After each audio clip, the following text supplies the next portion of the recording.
Manufacturing is responsible for 12.5% of the nation's economic output and employs 8.5% of the country's workforce. For every dollar spent in the manufacturing sector, it adds $1.89 to other sectors of our economy like retail, healthcare, and education. But if you ask the men and women who work in manufacturing why it's important, you're going to get much better answers than that. Manufacturing is important because it's the backbone of most communities. It's community-based. You think about it.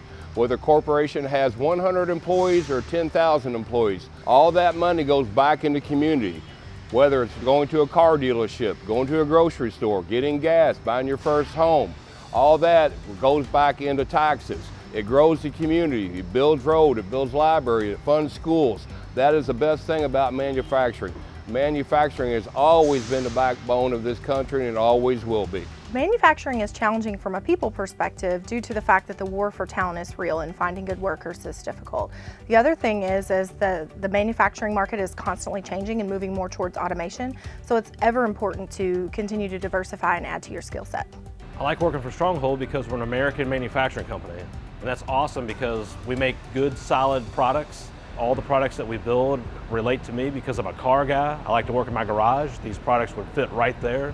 When I see our finished product, the word I think of is pride.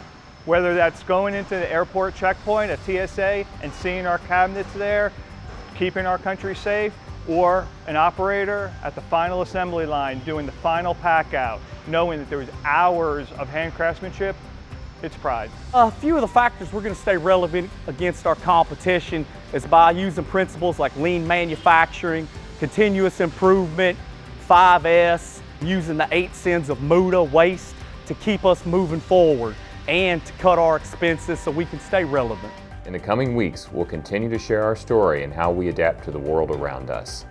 Thank you for watching, and thank you for supporting manufacturing in America.